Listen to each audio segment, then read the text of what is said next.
जय श्री कृष्ण, जय माता जी, हर हर महादेव। जय श्री कृष्ण।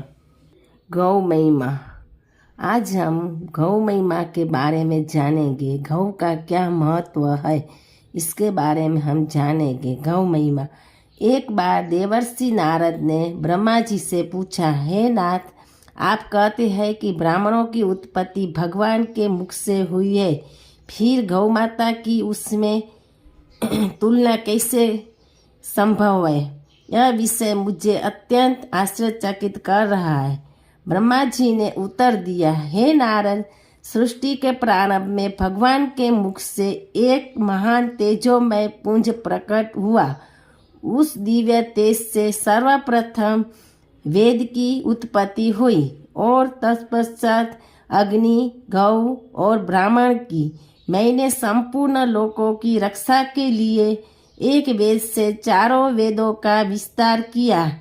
अग्नि और ब्राह्मण देवताओं तक हविष्य पहुंचाते हैं और वह हविष्य घी गौ माता से ही प्राप्त होता है। इसलिए वेद, अग्नि, ब्राह्मण और गौ माता ये चारों ही इस चराचर जगत के रक्षक है। यदि ये न हो तो संपूर्ण विश्व का नाश हो जाए। गौ माता साक्षात देवताओं का स्वरूप है और सभी प्राणियों पर उनकी दया बनी रहती है। प्राचीन काल में उसकी पुष्टि के लिए मैंने गौ की सृष्टि की थी। गौमूत्र, गोबर, दूध, दही और घी, इन पंचगव्यों के सेवन से शरीर में पाप नहीं ठहरता। इसलिए धार्मिक व्यक्ति प्रतिदिन इनका सेवन करते हैं। गौ माता धर्म, अर्थ, काम और मोक्ष चारों पुरुषार्थ प्रदान करने वाली है। जो व्यक्ति गौ माता की प्रदक्षिणा कर प्रणाम करता है वह पाप मुक्त होकर अक्षय स्वर्ग का भागीदार बनता है। प्रातःकाल गौ और घी का स्पर्श करने वाला पाप मुक्त हो जाते हैं। गौए की घी की उत्पत्ति का कारण है घी की नदियाँ है। गौवे सदा मेरे आगे रहे, मेरे पीछे रहे, मेरे अंगों को गौओं का स्पर्श प्राप्त हो, मैं गौओं के बीच निवास करूं। प्रतिदिन सुबह शाम इस मंत्र का जप करना चाहिए। जिस प्रकार गौ आदरणीय है वैसे ही ब्राह्मण, भगवान विष्णु और गंगा जी भी पूजनीय है। गौ माता मनुष्यों की बंधु है और जिस घर में गौ नहीं वह बंधुहीन है।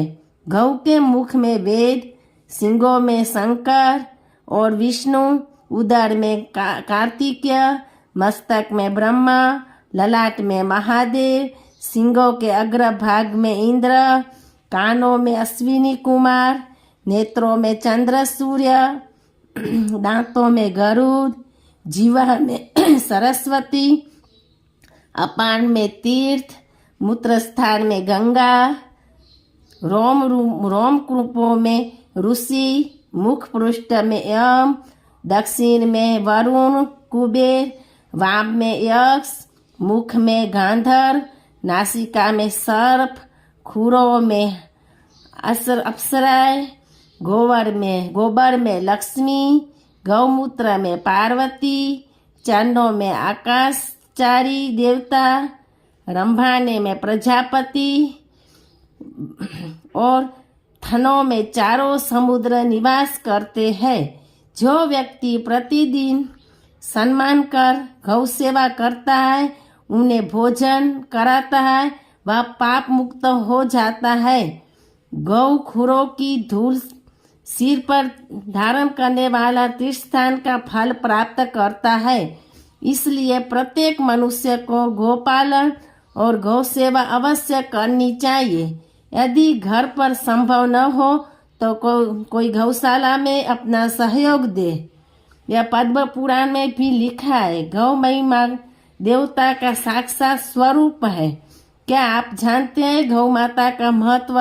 पद्म पुराण के अनुसार गौ माता साक्षात देवताओं का स्वरूप है। उनके शरीर में 33 कोटि देवी देवता निवास करते हैं। गौ माता के लाभ पापों का नाश करना, अक्षय पुण्य की प्राप्ति, धर्म, अर्थ, काम, मोक्ष की प्राप्ति, सुख समृद्धि का आगमन, ये सब गौ माता की सेवा करने से मिलता है। आज ही आप संकल्प करें, प्रतिदिन गौ सेवा करें, गौशाला में सहयोग दे, गौ उत्पादनों का उपयोग करें। गौ सेवा, गौ माता, पद्म पुराण, धर्म पुण्य, भारतीय संस्कृति का प्रतीक है, इसलिए गौ का पालन करना चाहिए और गौ सेवा करनी चाहिए।